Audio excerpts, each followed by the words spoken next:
everyone.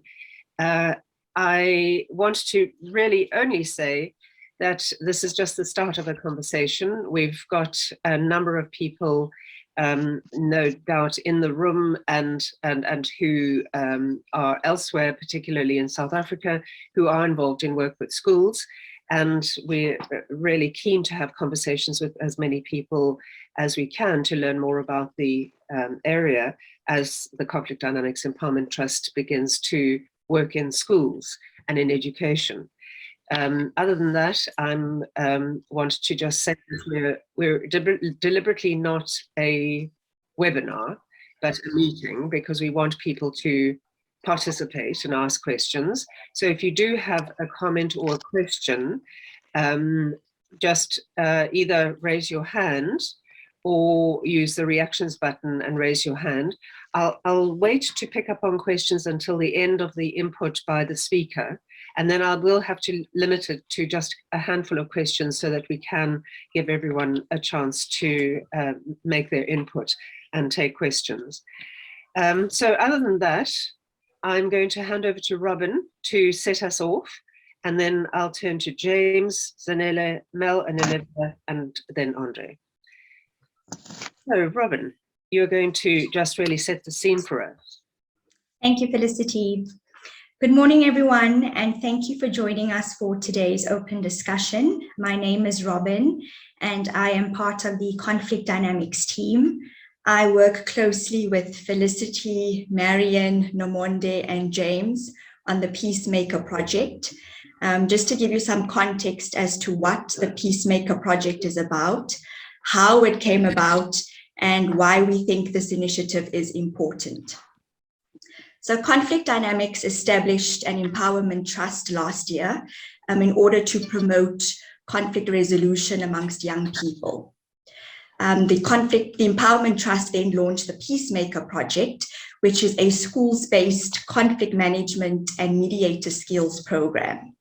The aim of our project is to integrate the practice of conflict resolution into our schools. So just to backtrack a little bit in terms of how the project kicked off. So I volunteer as a mentor for a development program that provides mentorship for young people, focusing on leadership development. And our mission is simply to, help shape the lives of those that come after us by raising their level of consciousness pertaining to their purpose and their impact in their communities. So I was in conversation with Felicity, just sharing about our mentorship program and what the program does and what we offer. And then a day or two later, I received an email from Felicity requesting me to do some research on peer mediation in South Africa. And I found that there were various initiatives on student-centered conflict management programs. The next thing you know, the right people just showed up, and we were in conversation with Ingrid, with James, with Andre, Zanele, and so on. Given the extent of the violence problem in our society, I think that it's not far-fetched to think that the same conduct has its roots in our schools, our workplaces, and our homes. Issues such as bullying, racism, sexism, violence, misbehavior, victimization are all growing crises in our school system. And not only that, it also puts a barrier to learning. I think for a long time, the focus has been on educators who have been controlling and managing, students' behavior, whether it's, leaning towards punishment or outcome-related approaches to resolving conflict. And these approaches do not empower our students. Yet it just teaches students to depend on authority figures to rely on resolving their conflict. Therefore, I think it's so important for students or young people to be joint architects in matters that affect them. And this also promotes feelings of control and autonomy. It's evident that there's a clear need for conflict intervention and nonviolent communication in our schools. And also, it transforms the culture of our schools into collaborative and problem-solving communities. Schools are not just institutions designed for academic improvement. They're also there for social evolution. Hence, conversations like today are so imperative for us to draw ideas, to raise awareness, and to sow the seed. You know, it's about us as practitioners transferring our skills and teaching our young people to be conflict competent. Therefore, I strongly vouch for conflict resolution for young people, by young people. Thanks. Thank you, Robin. And we've really relied on Robin to guide us through the establishment of this project, and look forward to working together, taking some of those ideas forward. Thank you. Are there any questions for Robin? I thought probably not, because you're setting our scene. Yes, so let me turn to James. And James, maybe you can introduce yourself as Robin did. I think that's probably better. Thanks, Felicity. Good morning, everyone. I don't think we had enough sort of time to get a full idea of who's actually focused on education and who's a mediator and those type of things. But I think it's a great opportunity for so many of us to sort of touch base and sort of start the conversation around conflict management and peer mediation in schools. Yeah. I've obviously been working with conflict dynamics on this Peacemaker Project, but my background is actually as an educator. I recently took the decision, after close to 20 years of being in the classroom and on school management teams as a deputy head, to focus on mediation and conflict management. Obviously, my area of expertise and my networks lean to the school space. And for anyone here that is actually involved in the school space, even though you might leave the classroom, I think it's very difficult to pull yourself away from schools and the educational sector completely. The one question we're sort of focusing on for this conversation was actually, why are you passionate about working with schools and particularly with conflict management? And I think if we just refer to what Robin said in an opening part, is there are a number of issues within our school systems. And we talk about South Africa, where on a weekly basis, we can open up a newspaper and there are stories about violent episodes in schools between teachers and students, or between students themselves. There are issues around racism, school conduct, hair policies. And this picture is almost painted in the school space of a crisis where we're not actually able to manage our sort of conflict in the school space effectively, or our approach to managing these types of conflicts is very reactive. And I think as a teacher, once I'd actually initially done a mediation training course, it changed the whole perception around the way that I was doing things. So often your approach as an educator is to have a look at a system where there's a code of conduct and a set of guidelines, and students might have misdemeanors, episodes of bad behavior that actually results in a punitive approach where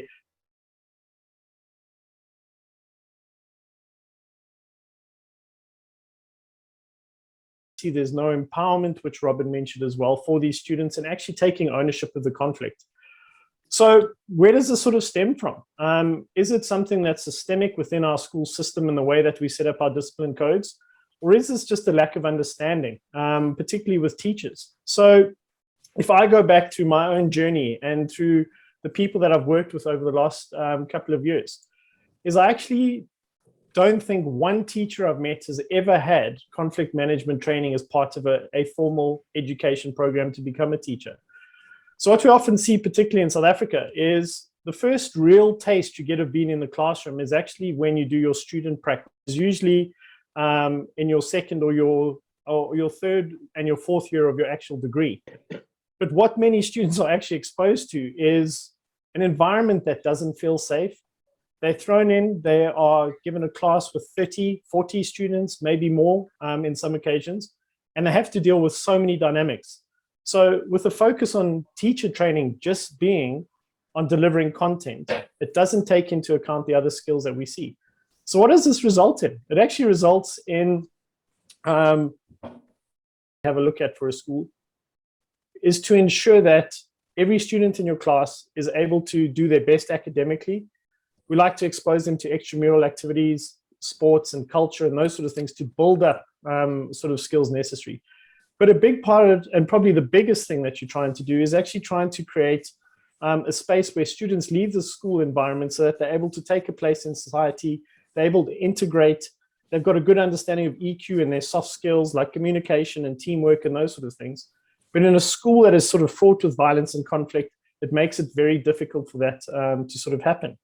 So I suppose that's where it sort of leads to this sort of amalgamation of teaching and conflict management. So Felicity had mentioned that the Peacemaker Project has just started. And our first phase of the project is actually just about dealing with teachers. We deal with the teachers in a conflict management course. And for the last 2 days, we've actually run our first pilot project, where with a school of 41 staff, we've only had one staff member that actually said that had some formal training around conflict management. But every single teacher will tell you on a daily basis that they're dealing with conflict in one or the other ways. It's between students, it's students and teachers, it's teachers and teachers, or it's parents and teachers. So it's quite overwhelming, particularly if you don't feel you have the skills to manage conflict. So we went in and we talked about how conflict develops in the school space. We broke it down into students and students, teachers and teachers. We had a look at aggravators and moderators. And we did a lot of engaging actually around the school space itself. And I think that was an important aspect of a type of program like this. Many of you will know, every organization and every single school has a very unique ecosystem, if you want to call that. It has its own social structures. The discipline codes might change slightly. But if we look at South African schools in the context we're in, there are students that are coming from different areas. We have students going to a school that might live in an informal settlement with students that live in a neighboring area. There are language barriers. There are issues around poverty. Many students are coming into school because they are provided with a school meal. And it's all this type of dynamic that is got to be dealt with all the time. So the response we actually had back from the program, I think, really justifies why I'm passionate about thinking about working in the school space along the mediation front, is every single student, I'll put my sort of hand up to this, and every teacher that is in a school actually wants that school to be as safe as possible. I don't think you're really going to find any students saying, I want to go into school and I want it to be full of conflict and violence. That's not the sort of end goal. But for teachers as well, there's a massive need to make your school space and your classroom a lot more effective and a lot better. And I think that's what it sort of came down to. So if we start thinking about a peer mediation program, is how does that benefit a teacher?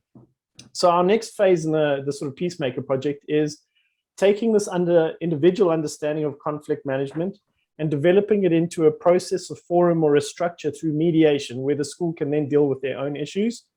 And once they sort of develop that sort of skill set and that sort of forum, we then work with the students. I'm also under no illusion that this is a magic wand where we arrive at a school and we say, overnight, there's going to be no more fighting and no more conflict and everyone's got to get on. I think in order for this to be sustainable, there's got to be a long-term relationship that develops with sort of the Peacemaker Project, the trainers and the school. So that there's actually a change in the way that the school deals with things. So the peer mediation program would be ideal in a support structure where students actually start modeling and exhibiting behavior that sort of de-escalates conflict. So it's not going to be suitable for every type of conflict, but there's a lot of opportunities for students to get involved. I think some of the sort of comments that come around these sort of things when you start talking to teachers about peer mediation is, do they have the psychological ability to deal with other students' conflicts? Can they ensure that it's done in a safe space for those students? But what's quite interesting is if you have a look at other examples, is peer mediation is massively effective. Students have age-appropriate understanding of their issues. Maybe it's bullying, maybe it's exclusion. It could be something as simple as teasing that goes on. But students have a very good understanding at their age level of how these issues work. And I think if we go back to sort of the core principles of mediation, it's actually around being able to find unique solutions to problems. And I think allowing students to take control of these sort of things is one way that we actually find different ways of solving problems without always having to go to our discipline structures and sort of punitive measures. So yeah, I think that's sort of where it runs. I'm pretty confident after yesterday that if you find the right school that really believes that they need some conflict management intervention and a different way of approaching sort of their conflict within the school, you're on a good sort of wicket. I think if we have to start looking at schools just saying we're going to implement a program because this is what we're doing in other schools, it's a lost cause. There really has to be staff buy-in for this to work. So I wouldn't say it's a top-down approach, but I think in order for us to get to a peer mediation point, we really have to focus on the teachers understanding the project, understanding their own conflict and how they deal with it, so that they can start sort of displaying those type of those actions within the school space so students pick up on it. So there are a lot of lessons to be learned. So I'm excited for questions. I'm excited to hear what other people have got to say. But I think this approach is definitely something that's needed in South Africa. We have a look at very small pockets of things being done within schools, but we don't really have structured programs that make a change in the way that conflict happens in schools.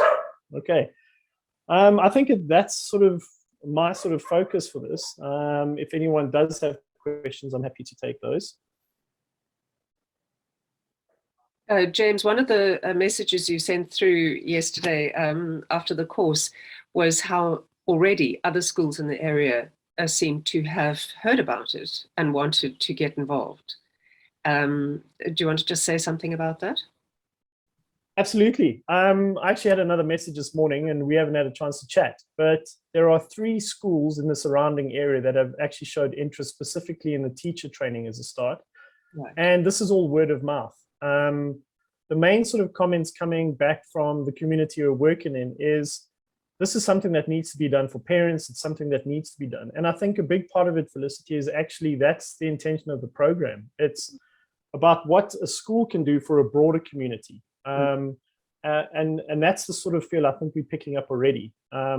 So out of 2 days in one school, we've now got 3 schools saying, please come and help us. Please, this is something that's missing. So the need is there.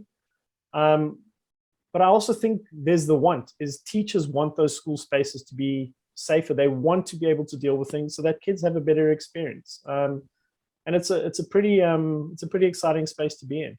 Yeah. Thank you, James. And Mel and Olivia, I sent you a link to a video of the sort of level of violence in that particular community last year when there was a terrible spate of violence around the country. And so this is a community which was very badly hit by that violence, which was also characterized by awful racism and racial attacks. So, it's a fairly traumatized community, I would say. Any questions for James? Kotenko.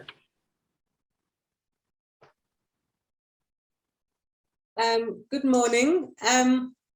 This is really a fantastic initiative. I want to give you, really give you a round of applause for starting this. And it's come at a very, I wasn't actually going to attend this webinar. I hadn't even thought about mediating in a school space because I do mainly spouses, siblings, so family and divorce mediation. But it was weird because a week ago, a friend of mine who is a counselor for a school here in Cape Town phoned me and asked me if I would mediate in a school. And I said, well, I guess mediation skills are, you can use them anywhere. I can try, or they can give me a call and we can see. So they have actually phoned me, but I am in I'm in a bit of a deep end here, which is what I wanted to ask is this project, can other people also join it? I mean, could I do training and then I mean, how does it work? I'm very new to this now. I mean, from my little from just having my own private practice and helping out at the magistrates court. I've now been asked to mediate between 2 girls that are having some issue. I don't even know what the dispute is yet. So that's the question. I'm just making a note from a conflict dynamics point of view of things to follow up on. And one of them is, from what you're saying, some training for mediators to be able to work in these sorts of conflicts. So yes. We've done quite a lot of training in schools, usually at the level of teachers, and mostly private schools and universities. And so this foray into more the level of peer mediation and training at a much younger level is going to be something we want to explore. So we'll get back to you on that. Thank you. Siam? Good morning, everyone. It's really nice to see a lot of familiar faces this morning. I'm very keen on peer mediation. We've been using it at our Rotary Club a lot with our early actors and interactors for several years. And we've been following the PON system. There's a fantastic teacher's guide and a student guide that we've been using with quite a lot of effect. And the methodology we've used is at the end of a school year, sort of around November, when the new prefects are elected, we do training for the prefects. So when they come in the next year, it's a bit of a leadership development initiative. And we've been offering it just at our Early Act and our Interact Club. So just Early Act is sort of primary school, Interact is high school. So we're looking at sort of 12, 13-year-olds and then 17-year-olds that we put through the program. And then we've been supplementing it with quite a lot of restorative practices. So the regular mediation skills, but then supplemented with quite a lot of just restorative practices, how to have a parent circle, a teacher circle, how to provide support for participants in a conflict and that sort of thing. So it's been working really nicely, and COVID unfortunately really scuppered our activities, because what had happened initially, so we've been doing it since about 2017, we actually got the teacher who was the break time teacher to monitor conflicts at break time. And they could show what kind of conflicts came about, the trends of the conflicts, what was the sort of cause of the disputes and that sort of thing. So we got some nice data actually from the time we introduced it, and then unfortunately COVID happened, so all our activities stopped with the kids not really attending school in person. So we hope to resume that activity. But if there's any information I could share, of course I'd like to learn more as well, James and Robin, of your initiatives, but also if there's anything we could share, I'd be very happy to do that. Fantastic, thank you. Thank you. Good to hear that you're doing such amazing work too. Thanks. Great, well, thanks, James. Let's move on to Zanele. And James, you made the point about the value of peer mediation. And so Zanele has experience in being trained as a peer mediator and in training others in peer mediation. And then we're going to have a nice contrast with Mel and Olivia talking about their experience in peer mediation in London. So over to you, Zanele. Good morning, everyone. My name is Zanele Kolo. I'm from Cape Town, based in Somerset West. We work with the organization called SADRA Conflict Transformation. We are a community development organization. We work with different communities around Cape Town, KZN, Eastern Cape, and Gauteng. We've worked with over 15 schools in the Western Cape province, and I was one of the participants during the years of my high school. I was one of the trained mediators in one of the schools in Manenberg. We all know Manenberg area, where gang fight is situated, and violence and many more things that are happening in that area. So I was one of the students who was recruited by the organization in 2016. I attended the workshop, and I've seen the essential life skill given to me. So I call it essential because it's something that I always kept in me. And it's one of the things that I say I'm very passionate about since I started working with the organization. We've been doing workshops over 8 years for now with the schools we work with. And we've been, if I can talk about myself in the workshop, how it implemented me as a person and how it has empowered me as a young person. I came from a background where it was a stressful home and we had conflict and we had our own issues. But attending the peer mediation program made a huge impact in my life and also with the school environment.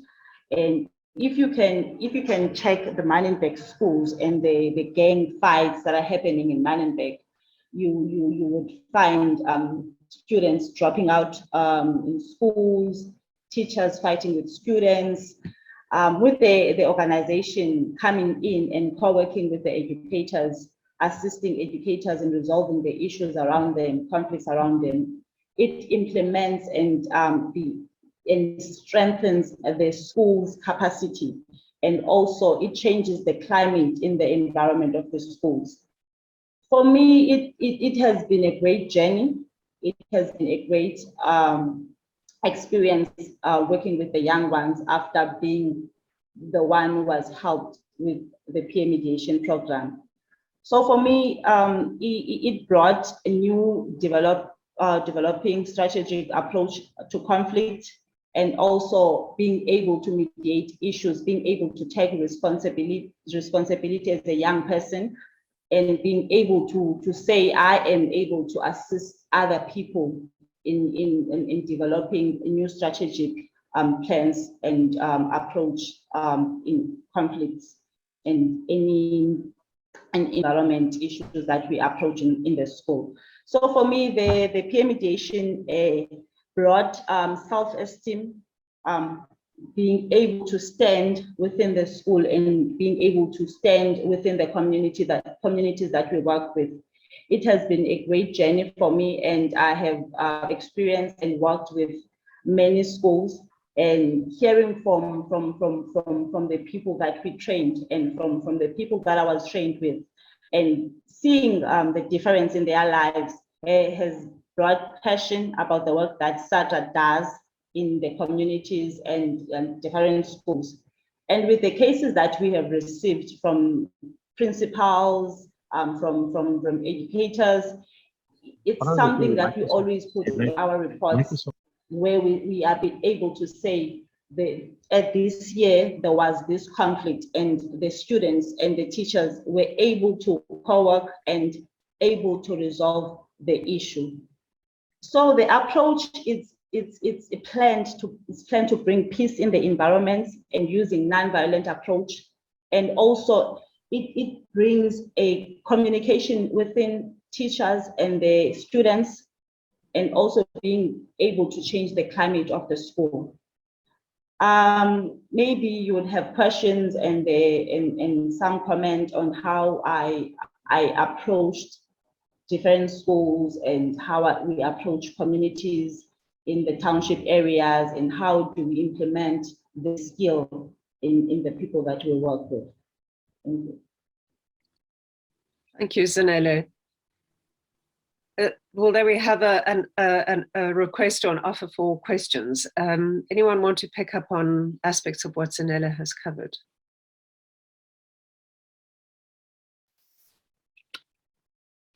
So I have a question, and it's something that's come through from each of the speakers so far, and that is the relationship between the school and the community, and how you actually get acceptance, let's say, at the school within the community and vice versa. And so, Zanele, I would imagine that's quite a challenge in you talked about Manenberg, and how to actually, did you find the community came to you, or did you go to schools or go to the community? Did you start at a sort of community level or go to a school to start off with? Tell us a bit about that journey. We usually have strategic meetings with different organizations that work within Manenberg area. We work with different stakeholders, the safe hubs, the Amanda groups. We work with the different community strategic stakeholders, people. So we usually have these meetings and talk about the challenges that the community face, the school challenges, and how do we approach those challenges, and who do we communicate, because every community have their own stakeholder. So we are able to have principals, SGB, the Community Police Forum. We were able to communicate with the Department of Education around Manenberg. The approach is quite comfortable because we first have meetings with different stakeholders. So it's always easy for us to come in the schools and present our program and showing the reports from the previous schools that we've worked with. It makes it easy for us to approach and being able to recruit students and teachers. And we also run a workshop for educators that is separate from the student one. So it's always easy with the Department of Education. It's much easier when we work with them because they know the schools, they know the issues, they receive the challenges and they receive reports from the schools. So working with the Department of Education and different stakeholders in Manenberg makes it easy and comfortable for us to approach the schools. Yeah, so it sounds like your community development sort of ethos as SADRA helps inform how you approach a school. There was a question from Nomonde, which was, let's say you were to do it at a much more school level, and maybe you've done this in other communities. How do you get buy-in within the school, particularly, let's say, at principal, senior teacher level, to this initiative? You know, perhaps people have been there for a long time, they're very established, that they see this as a bit of a threat. How do you overcome that and get that buy-in? To answer Nomonde's question, it is always easy to get in because you'd find them needing the skill. You'd find them wanting the skill. By the time you approach them, they are ready to receive the skill because they've been having difficulties within the staff working in the office, within the staff working in the school, excluding the students, but within the space of educators, principal, SGB. So we always come in knowing that they would need this skill because they also face challenges as within the space of years they're working. So it's an easy sell. It's very comfortable and easy to access. Yeah. Mel. Yes. Hi. I had a question. You kind of answered it just a while ago, but my question was, with the majority of students that you do get to recruit, is there kind of a larger number that do you have kind of those social communication problems at home or conflicts within the school that decide they want to be recruited and they want to help? Or is it a mixture of, you have some people that aren't really, some students that aren't really in conflicts and then they just want to join because they know it's a good thing?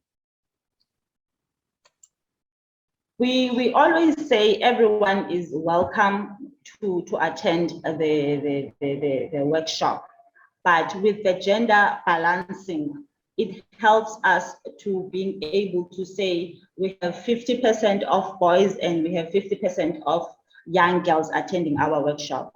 So each year we take one school per area, into another area we take every term. We have like 4 terms per year. During school holidays, like next week, we're having a Nyanga workshop. It's one of our township areas that we work with. So we'll have 3 schools from Nyanga, and then we always balance our number. Let's say we take 15 students per school, as we have 3 schools per community. I hope I've answered your question. Thank you. Yeah, so a very strong community development focus. Yeah, thanks. Thank you. Now I'm going to turn to Mel and Olivia, who are based in London. And Olivia, what I understand is you are no longer at school, but you were at the school that Mel was working in. I'm in the 6th form, which I think in South Africa is grade 12.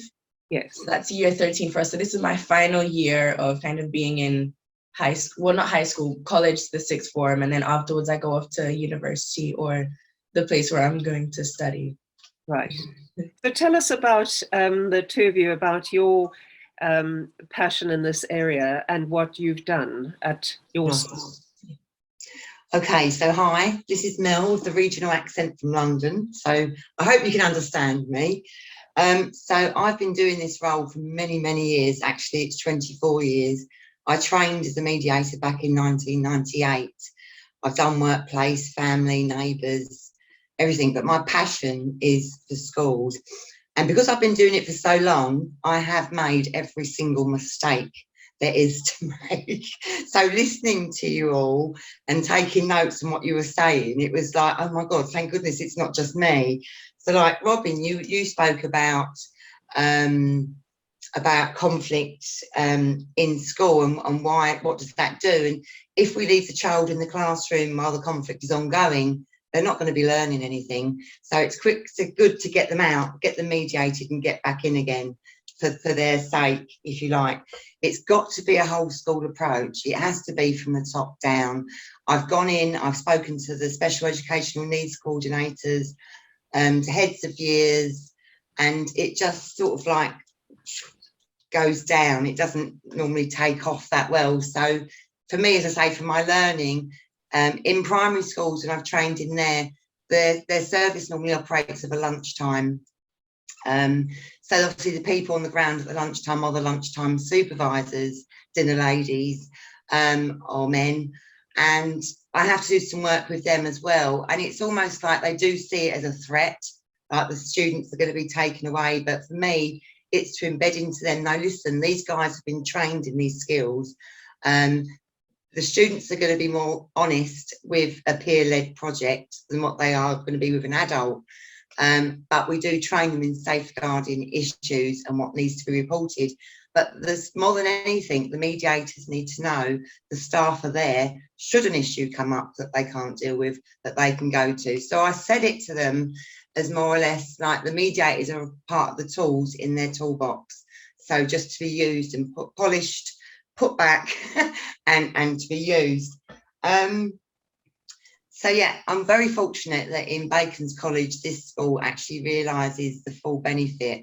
And I did send Felicity a link to a YouTube video when we celebrated 10 years of mediation in Bacon's College. Well, now we're 16 years on. So I think that says an awful lot. Olivia will be leaving, which I'm really sad about, if I'm totally honest.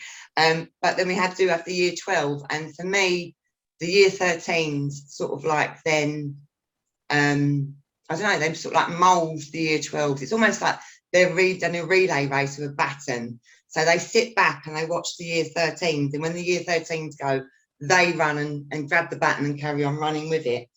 Not every student is an academic. So I do think that resolution skills, conflict mediation, all of that is so useful for some students, especially with troubles at home, in their friendship groups, but also to offer the service. I can't think of what else to say really, other than keep up with the good work. These young people are our tomorrow. I think it's really important that they're laden with skills to try and deal with this. I know for a fact that a lot of my mediators would love to go and speak to rulers at the moment of what's going on in the world, just to try and say, hang on, what's going on, we can sort this, you know. And I think that that's something that they do, and they inspire me every day, these young people, because I learn from them as much as what they learn from me. And yeah, especially with the young people who do this strange talk. So I have Olivia to translate for me quite a lot of the time. But yeah, it's a great job, and I think they've got to be told with these skills, they're life skills, for sure. Do you want to go over? Okay. My name is Olivia Stewart, and I'm still a student. I haven't been doing mediation as nearly as long as you guys. It's almost 2 years that I've been doing it, and I still remember almost every single day of my training. And in the process before of thinking, why do I actually want to do this, and can I actually be committed? And in my opinion, I think I'm a really active person, as in I don't like to rest. I don't want to just sit back. I just want to get things going. So as much as I can be involved, especially in the school community, then I'll take every opportunity.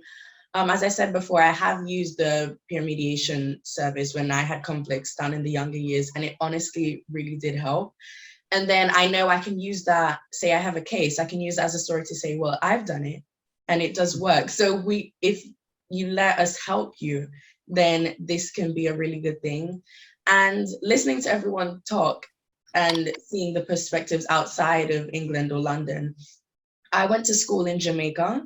I've done years here and years there, in between, very much changing schools between England and Jamaica.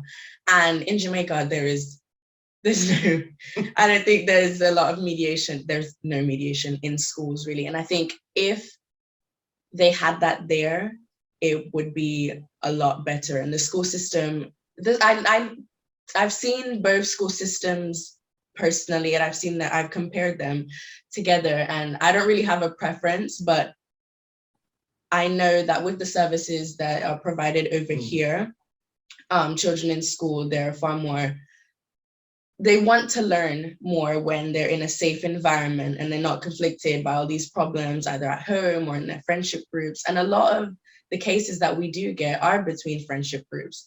And I think that comes with their development in school, trying to find out where they might want to fit in, or who they want to be friends with, who they want to be when they're older. And it's just all a part of growth. And I think it is good to kind of have those mini conflicts where you figure out more about who you are, but then also moving forward on how you want to help that. I know James, I think it was, he said something about hair policies. And in Jamaica, it was only just the other day that that kind of law got passed to say, it doesn't really matter what your hair looks like, you should be allowed to come into school. I know in Jamaica before, extensions like braids or just stuff like that you wouldn't be allowed to come into school. And my dad's a lawyer, so then he kind of just tells me all of these things and we talk about it a lot. And that was one of the things that really, really, really upset me, because not everyone will be comfortable in their natural hair, and then they'll get picked on for it. And vice versa as well. So I think mediation is really good in schools, and it should just be a world thing. And as Mel said before, every leader needs to know how to be able to deal with their society and their country, because everyone is different and not everyone is going to handle situations in the same way. So if we can kind of get that foundation and common ground of what needs to happen next, how can I fix this? How can I communicate the next time I'm in a conflict? Then the whole world will just be a better place. This is true. Thank you. Thank you both. Now, a theme that's coming out for me is whole school approach, and then at the peer mediation level, very much peer-led. And I'm loving what I'm hearing about, and Zanele made the point too, that young people will understand one another's problems. So there's those two dimensions. Just wanted to make that point. James, you've got a question. Thanks. Mel, my question is actually directed at you. Sort of hearing you talk about being involved with a school for 16 years, do you think there's any scope for getting to a point where schools can actually sustainably run these programs on their own? I'm not sure if I understand sort of your role completely, where are you still involved 16 years later, obviously with training? So when you get a new batch, you train every year, but are you then assisting in mediations, or is that purely done by the students themselves? Where does your relationship end and begin with the school after such a long period of time? Okay, so yeah, I'm still very much, so I'm based with Calm Mediation. So we're an organisation based probably about 30 minutes away. So my role in the organisation is to work in schools. So I'm currently in 2 schools, and Bacon's College is one of them, and I'm still here 16 years on.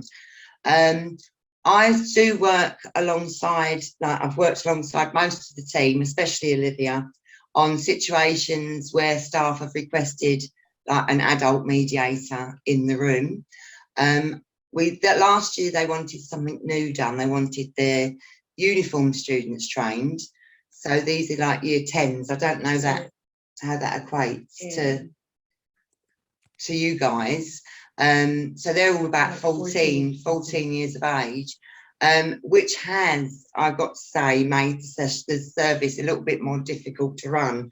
I think currently we have 26 sixth form mediators, and my role in this, James, is to allocate the referrals. So I'm still very much the gatekeeper of the service.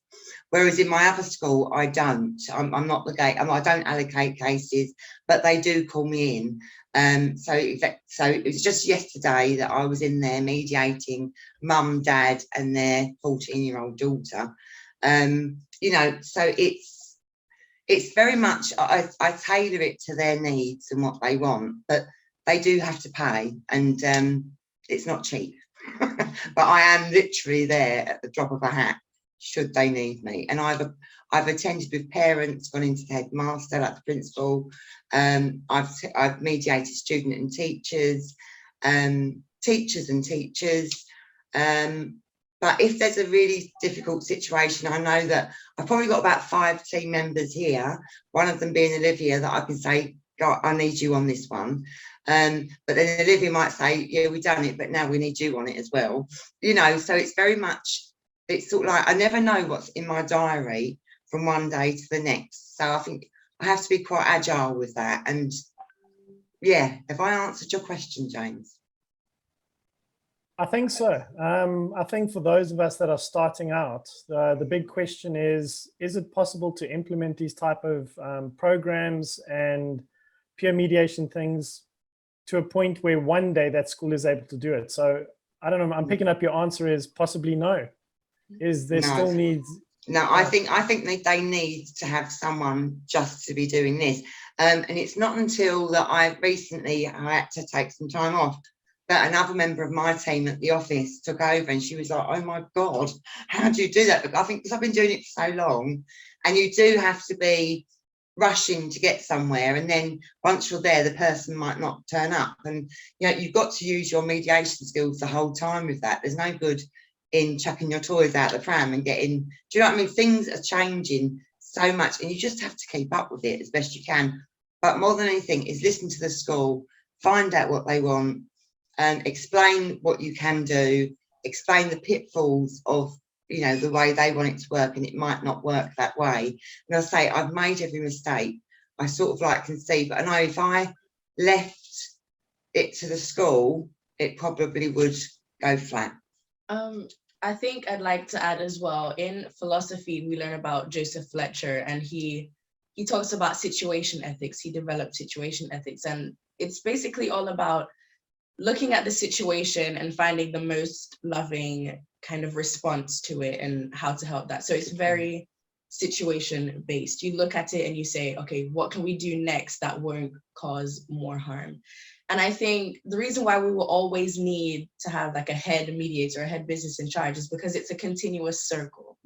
It's like you look at society today and you think, okay, even though we have some corrupt governments, the point is some governmental systems and kind of those leaders are needed in order for society to run efficiently.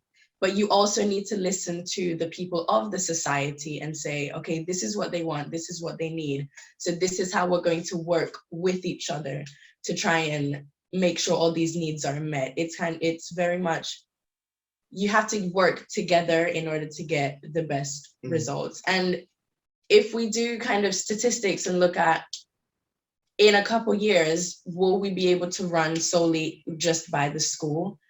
that training would need to be continuous in order for that to happen. And Rome wasn't built in a day, so it's not going to be the next 5 years, maybe not even the next 10. But down the line, if we continue this and keep this in our system and make it more dominant, then eventually maybe we could, but it's not, I don't think it will be soon. I mean, I think just to catch up on that, I do the training and then I don't go away. So I come in every week. So we have this big team, 26 students, split them down the middle. Every Wednesday, every Thursday now, I come in and we do supervision for good practice, where we can discuss cases ethically and talk about what's gone wrong and maybe what we could do better next time, that sort of stuff. So it's really much a very ongoing program. And you know, when I interview students because they apply like a job, they have to do an application, then their applications get sifted through by the teachers, and then I interview them, and it's normally 2 days worth. And sometimes we can have like up to 40, 50 students apply for just 18 places. That's how much it's respected in this school. But yeah, and if I ask those students that come for interview, how many mediations do you think happen per year in your school? And they have no idea. And I'm really pleased about that, because it is a confidential service. And you know, if I told them that like about 480 students use the service a year, they're shocked. They don't quite believe that. But I think that's testament that it's a working school. It's a working service, and it's not down to me. It's down to these guys. It's down to the school believing in the process. But as I say, when I do have to nip out for a little while, it's sort of like it can fall down. So I have to be on it the whole time. Yeah. Zanele, I noticed you nodding. Was there anything you wanted to comment on there?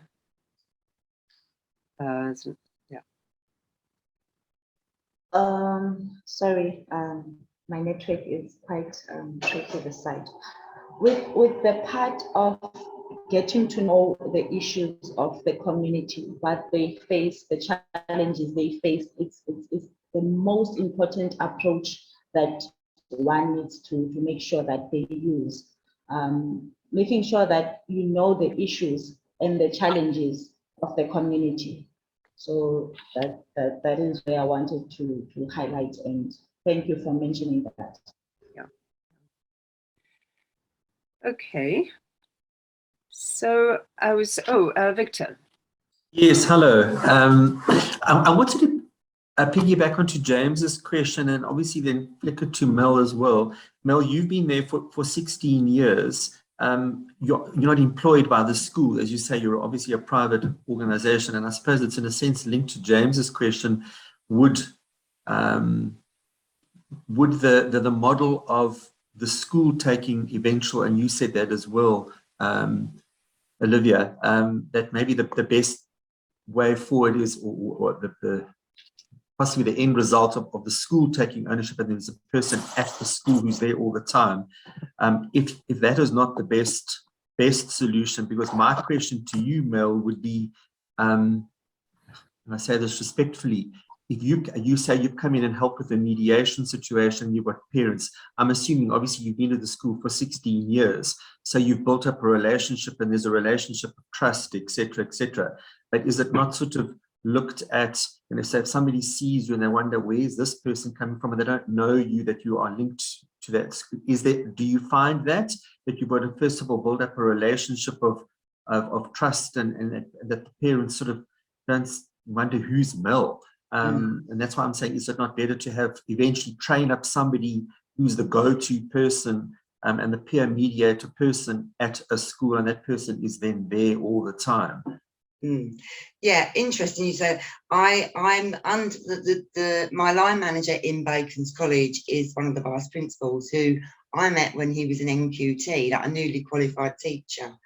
And I think it's good that I'm not actually a member of staff at school. That makes me more independent. And I think what angers me more than anything is when a teacher says, "Oh, I mediated today," and I'm like, you didn't mediate, because you have power and you have authority.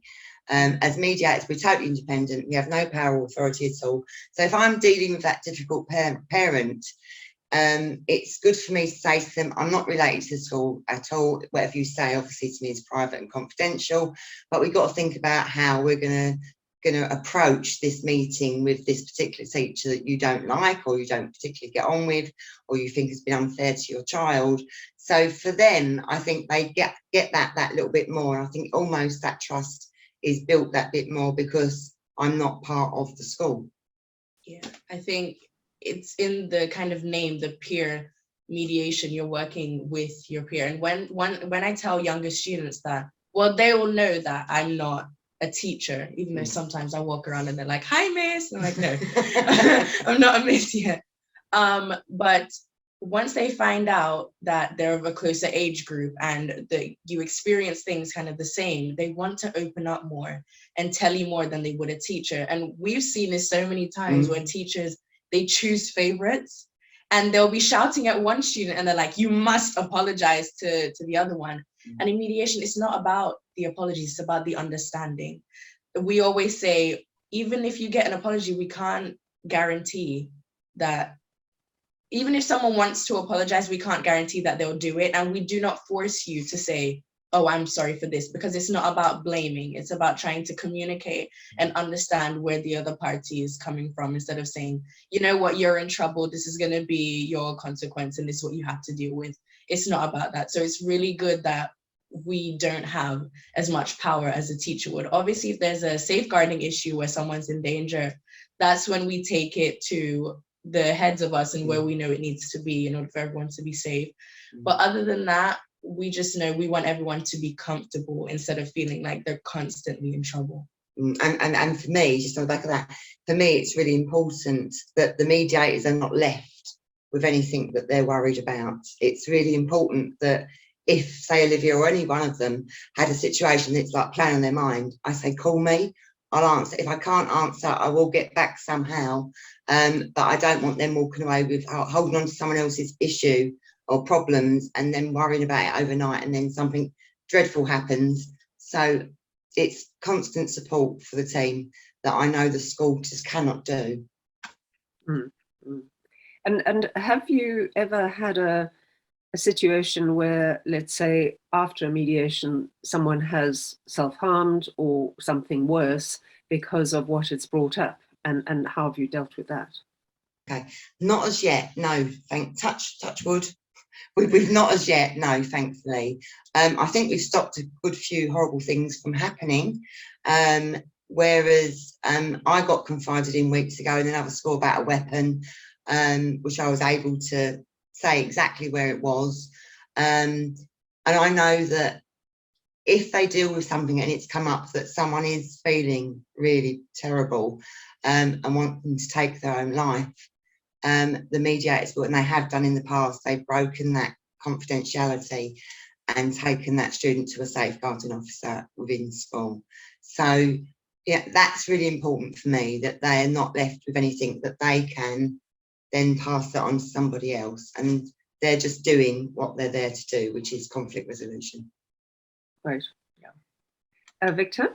Sorry, Felicity, I'm hogging the question. I'm just intrigued. The school that you're at, Mel, is there a counselling psychologist or a psychologist of sorts that is permanently employed at the school, or is that the role that you are essentially taking? No, it's really interesting that you said that, because Felicity, I've shared a video for this Felicity. So if you look at that video, you'll see the first adult talking on there is Norma Gould, and she is a psychologist, and she's got more letters after her name than anyone I've met in my life. Sadly, she retired about 3 years ago now, and I'm very fortunate that it's still running. So, for example, we would do, when she was here full strength, we used to do like presentations to her. The students would do presentations to her, and she would really look deeply into it in the psychological aspect of that. We're also very lucky to be guided by two of the school counsellors here. We have at least 4 safeguarding officers that really respect what the students do. So yeah, I hope I've answered. Okay, I'm going to turn now, Andre, to you. And Andre is from an organization called the Conflict Resolution Center.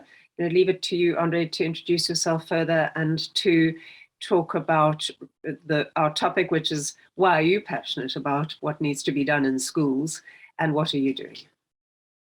Thank you, Felicity. Like my friend Dave Morgan over there, I'm a recovering lawyer.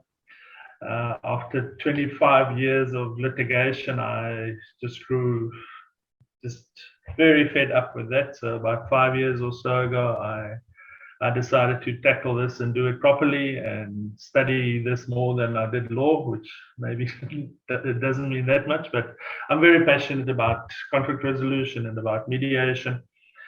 My forte, my experience is really in the workplace, conflict resolution and mediation, but I've been drawn, thankfully for me, I regard myself as being very fortunate.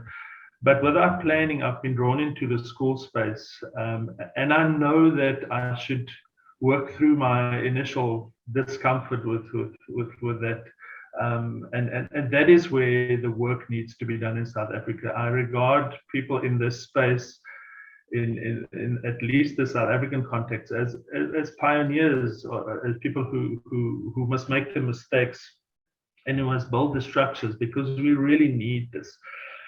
Our teachers, our educators are terribly ill-equipped for this. As the educational field becomes more and more specialized, this is just one more very crucial area where they have, with all respect, it's not their fault at all. They have no training, they have no experience.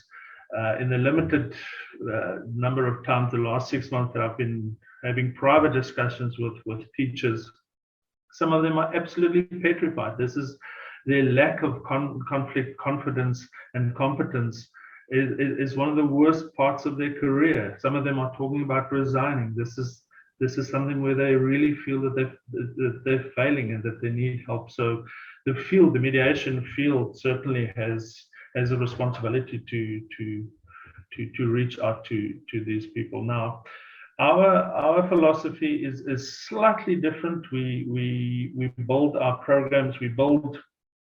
I don't believe that there is a one-size-fits-all solution to all schools.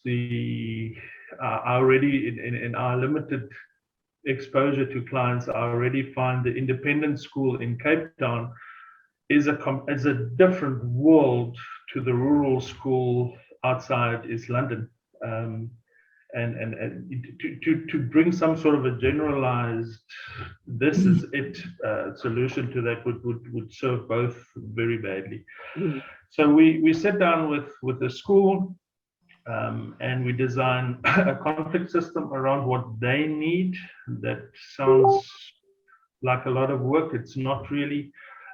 But it's tailor-made for that school. And I've written about this, but that includes 3 levels. Either we have some schools saying, listen, this is, we have problems with between educators and children, help us with that.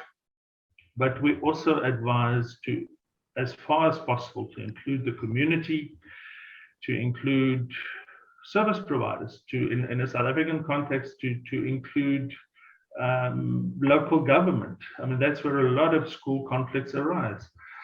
So, and then we have some schools where, for various reasons, the school want one thing, but the educators want another. So we end up coaching people on an individual level, where teachers tell us in private, I don't want my school to know about this. I don't want my school involved. I want to be more confident. I want to be better at this.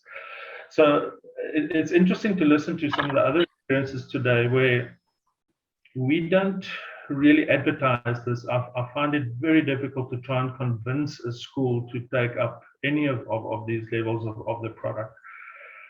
So far, that may change, but so far our approach is, and it bleeds back from our work in communities, where that community then sees that this can work. Why don't we apply it in our schools? So we've got that slightly the other way around. We have our driving philosophy is that of restorative justice, which has a good pedigree in Europe and United States. We're building our programs around that. part of that is, of course, peer mediation. But we find, especially in rural areas, where peer mediation can be problematical because of, you're seen as a part of the system. Don't you tell me what to do? Where peers are seen as they shouldn't stand with the system, and where that leads to its own type of victimization. And that brings us back to, in our view, the need to build a system for that school, for that community. Now, as far as the system itself is concerned, restorative justice is really the catch-all phrase for an approach that's more relationship-based than rule-based. We're not so much focused on a rule is broken, what must happen now. We're looking at this relationship is in trouble, that's why the rule is broken. And what do we do to fix the relationship? So the angle at which we mediate, the angle at which, and our programs are wider than mediation. It's conflict resolution in the classical sense of the word. We mediate, but we also try to bring in conflict resolution mechanisms and processes. It becomes very apparent very quickly in working with schools that it's necessary, as with all conflict, to quickly find the cause and the triggers of the conflicts. And as all the speakers said earlier, in the South African context, there's so many of those causes and triggers. It becomes reasonably a self-defeating purpose, and I think that was a part of Victor's question. We cannot end up dealing with the symptoms of the problem. You'll be doing that for the rest of your career, and you'll end where you began. Our philosophy is to try and, as far as possible, to at the very least accurately assess the causes and the triggers of those conflicts, and then to build our programs and our mediation around that. That hopefully helps that community, that school, to transcend its own problems, to end up with a more viable system. Maybe because of my other work, I'm trying to sell all of the levels of the conflict systems as a skills transfer, and not so much just us being there. I don't have the resources or the patience with respect to stay with the school for the rest of my career. I would like to see us building that relationship with the school, but to, whether it's a week or a year, to fully transfer those skills as much as possible, and to then have a continued relationship with them, ongoing education and so on, but to leave 99% of the conflict resolution as quickly as possible in their hands to run with it. And that, our advice, and some of it is experimental, of course, we're trying to transfer it to selected people on the staff. So far, our advice doesn't really extend to having to appoint someone, but to have one or two people, depending on the size, to have one or two people that really, that's skilled, and that can be the entire package, or as much of it as possible can be transferred to them. To build systems in that school where mediation can happen, where training can happen, coaching can happen, refreshers can happen. Obviously, some schools simply use us for a specific mandate. A is fighting with B, or this group of teachers. We have a horrible situation now in the Western Cape where there's nothing other than a religious battle in 2022 amongst two groups of the school. So there's that, but overall, we're trying to sell a complete package where you stand on your own feet, and where that school takes responsibility. And that's part of restorative justice, where it's very big on accepting responsibility on not tackling the issues and to take ownership and control of the problems in your community. So that is pretty much what we're doing. Just one last point that James made the point, or several people touched on it. I find it ironic that, and I fully agree that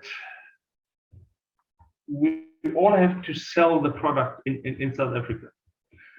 But if you think about it, and it took me a while to see the obvious, I think we're selling it the wrong way.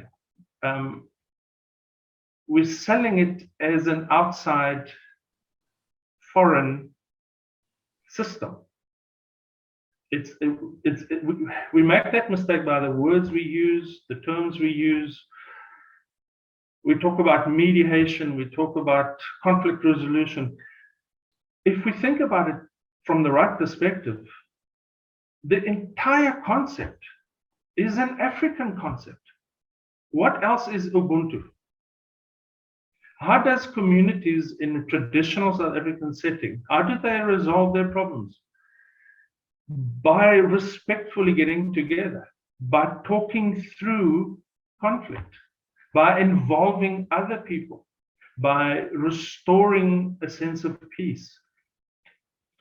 Litigation, a criminal system, jail, punishment, those are the foreign systems that have become the norm that we're trying to get away from. Ironically, all we're asking South African schools really are to return to the already indigenous systems. I think that we certainly find that to be you see the faces light up when you make that point. Yeah. Those are our thoughts. Any questions? Mel and Olivia? Hi, we were listening and we were just kind of talking, and I agree and disagree with what you're saying. I agree that it is it's happened before in civilizations before, what am I saying? As we know society now, it has happened in the past. However, I think the reason we use these kind of terms and the reason it seems like a new idea is because we've diverted away from that. So we can only teach what we've known in a sense. It's in philosophy, again, I really love the subject. We learn about kind of two types of ignorance, vincible and invincible. And vincible ignorance is when you had the choice. You could have learned about it, but you decided not to anyway, and you're still just going to continue talking about whatever topic in the same way. And then invincible is where there is no way you would have known that. And I can't remember who said it, but there's a really famous term, and it's like, we are creatures of our society. And we only know what we know unless we go out there and give ourselves the knowledge and the power to say, well, even though this might seem like something new, again now, which is what you're doing, it's happened before, so we just have to come back to that. However, I don't think it's kind of the school or the school systems, they're not blameworthy for doing the only thing that they know how to do, which is kind of just teach. Yeah, teach. Educate. I'm not blaming them, I'm blaming us. I'm not blaming them, I'm blaming us. I'm saying we are using as a marketing tool, we're not pointing out to them that this is not foreign. What we're asking you to do is already there. It's already in the roots of your community. I'm not blaming them at all. And I take the point about leaving it with the school and walking away. I've done that in the past and it just falls down because the staff that you've trained are now going to move on elsewhere. So it's always a quite fast turnover of those that you try to leave it with. Hence, so if you looked around and if you researched it further in the UK, this is possibly the longest running mediation service from an outside agency in any school. So, yeah, and it gets visitors from all around the world, from Japan, from Hong Kong, and now there's you guys as well, which is absolutely brilliant. And India, we're helping set up there in New Delhi. So, Yeah, and I think it's because it's this school and what they've had, and it's had 3 different principals. And when the first one left, I thought, this is going to be it. This is the new broom sweeping clean, and we're going to be gone. But it was the second principal that then said, this is the jewel in the crown that we've got. We're so lucky. And I think they hold it as if it's the jewel in the crown, and it's so very respected. And I think if we were to leave it for them, then we would be asking the teacher with the power and the authority to deal with the mediation, and it's not mediation. Then does it turn into RJ, where you have someone saying, yeah, I did this and I'm sorry, or you have to say sorry. So it's very different, I believe. It's sort of like the same thing, but not, if you like. Thanks. Dave. Thanks. Just want to mention an incident. It was, trying to remember, I had just been admitted as an attorney, so it's about 20 years ago. And we were called into a school to essentially chair a disciplinary inquiry into 2, there were more involved, but it was 2 sort of principal players, one white and one black, who were friends and had gotten into a fight, and the fight had turned, it had become quite a bad fight, unintentionally. I don't think, as I said, they were friends, but the one fellow ended up being quite badly injured. And so, as Olivia mentioned a few minutes ago, the school did the only thing that they knew how to do, and that was to bring these guys to disciplinary inquiries, which I didn't complain about too much at the time, because there were fees involved. And I remember sitting in the one hearing until it was almost midnight, and everyone jumped up and down about this being a racist incident. The media jumped up and down about it, and because of this, the school had to be seen to, someone had broken the rules. Forget the relationship, it was about the rules. Rule had been broken.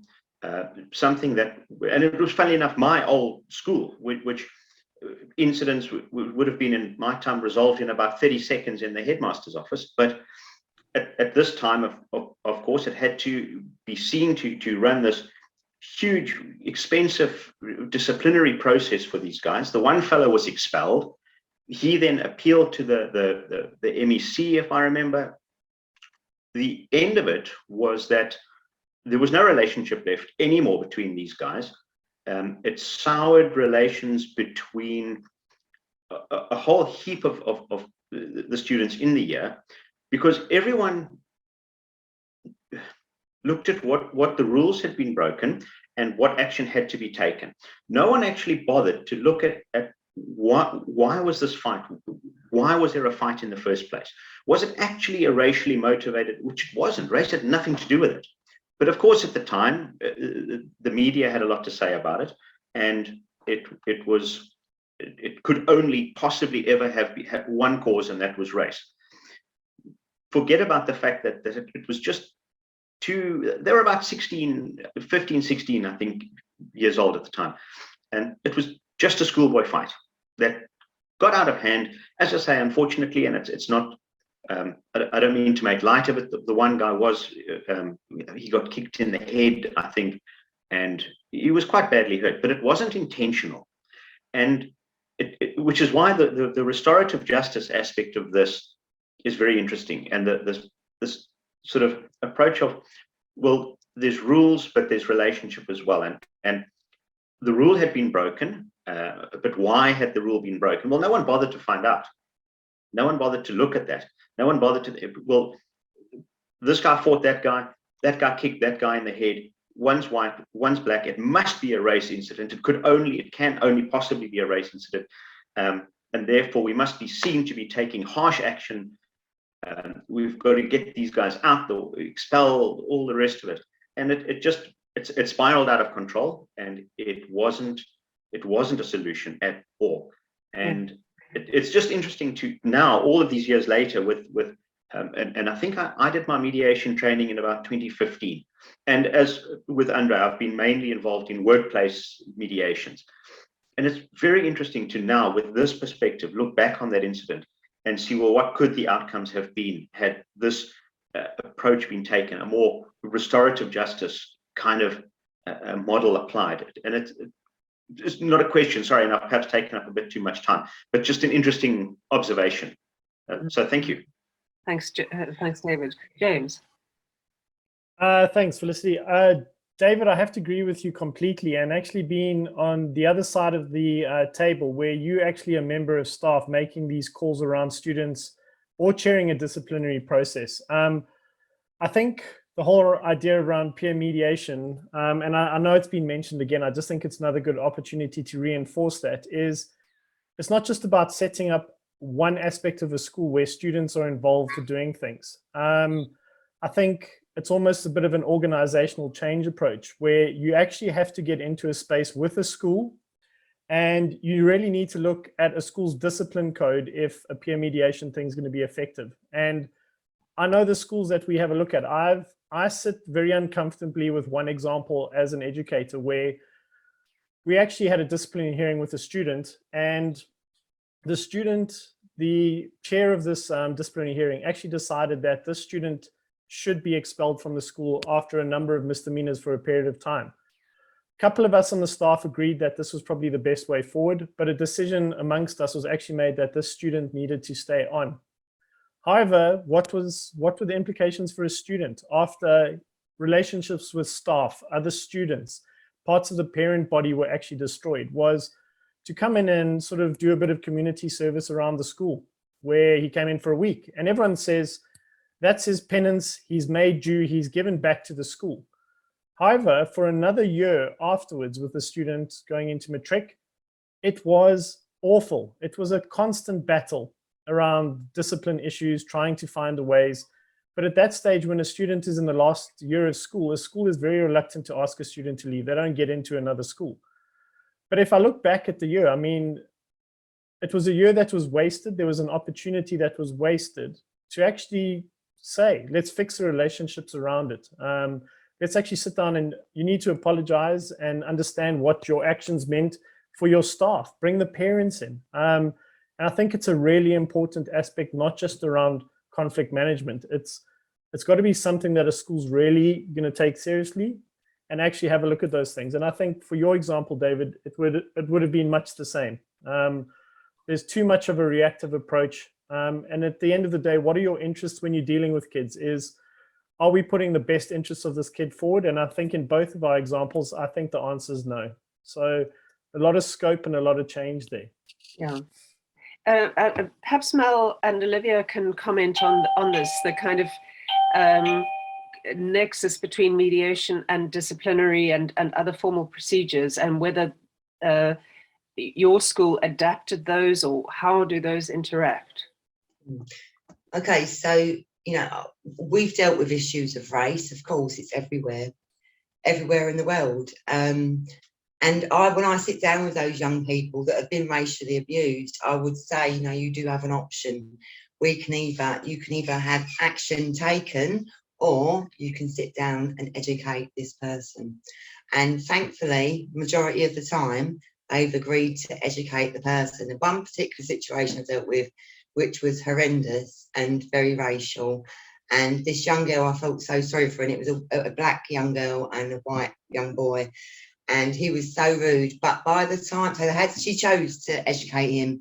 And by the time they got into doing their exams, she was mentoring him through his maths. It was ironic, really, but that's what they got from it. And then he realised, because it was clearly what he was hearing at home, so because mum and dad or whoever was at home was saying it was okay to do.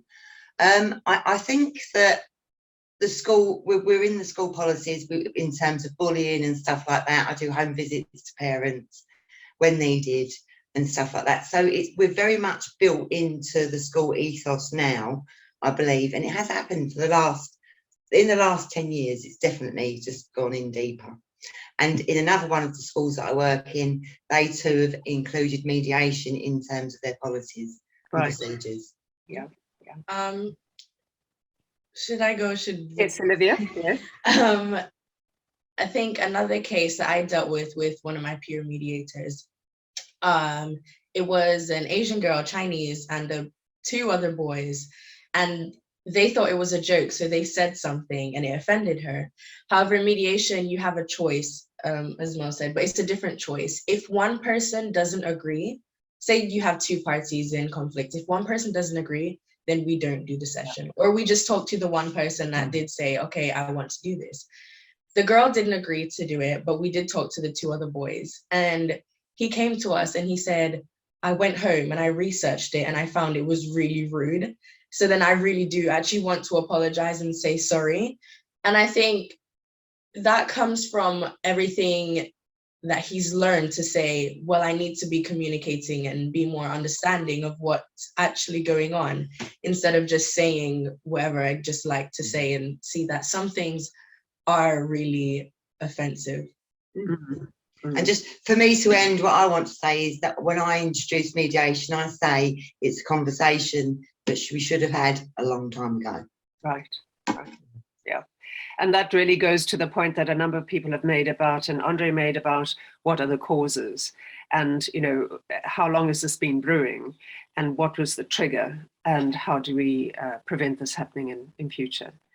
Victor, and then we're going to wrap up. Okay, sorry, please, I just wanted to say, I'm just to dovetail what David has said as well, is, I mean, the school that I'm at, and I've been at a number of other schools as well, is that sadly, one is, there are so many groups that are involved, and as you said, David, immediately one is fearful that the parent is going to take it to the courts of law, or the media is going to get hold of it. So you've got all these various groups that are lobbying, and that, as you say, it could easily be solved by means of a mediation process. And I think that's what one deals with as a head, is as a school, is that you are so fearful that it is going to escalate and you're not going to have control of it. Whereas, as you rightly say, it could have been solved by a conversation, but sadly, the other forces come in.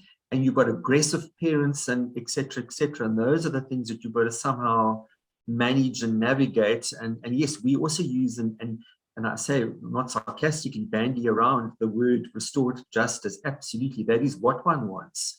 And so that is part of our mindset at my school, but certainly, and the schools that I've been at. But as I say, sadly, other forces which are beyond our control somehow force one into a direction where, had mediation possibly been used, it might not have resulted in that, but it doesn't even, you're not even allowed to get to mediation. It just escalates. I mean, I'm just dealt with a situation where, my goodness, it was an easily solved situation. But the next minute you've got an email in front of you from a lawyer, from an attorney, and the parent has just skipped the whole process and gone straight to a lawyer. We requested mediation. We requested a decent conversation with the parent, and it didn't even, well, we weren't allowed to have that. We were not allowed to have it. So it's those type of forces and pressures that one's dealing with as well. So I just put that out there for a comment. Yeah. So that just sort of underlining the whole school point, you know, how to get into the school at the level of parents, policies, students. A sense, it's the culture shift that James was talking about, a sense that there is another way to resolve these things. Yes, you have the litigation route and the disciplinary route. However, let's try and start at a route of having the conversation that, as Mel says, should have happened a long time ago. Yeah. So, Robin, I'm going to turn to you in a moment. Well, actually, let me turn to you now to give you the last word, having heard our speakers, and then I'll wrap up. Thank you, Felicity, and thank you to our speakers for sharing. I think this was just such fruitful conversation and so engaging. And I think my takeaway from the conversation is that this is definitely an inclusive process. We need all hands on deck. We need our teachers, we need the SGB, we need our communities, we need parents, we need the learners if we want to transform our schools into collaborative communities. Thanks, Robin. And thank you to our speakers for your contributions. such interesting perspectives. Our topic was peer mediation, and we've really explored how that's just a kind of a band-aid. There needs to be so much else to support that and for that to be viable and meaningful. And I've been writing down frantically here all sorts of ideas and offers from people like Siam and others on materials, and because we haven't got yet to thinking about the education and working with actual students. I hope this is the beginning of a conversation, and that we can rely on our speakers, but also the participants and their experience to continue the conversation and check in sometime soon on how you're doing and what we might be able to collaborate on together. So thank you very much, and see you soon.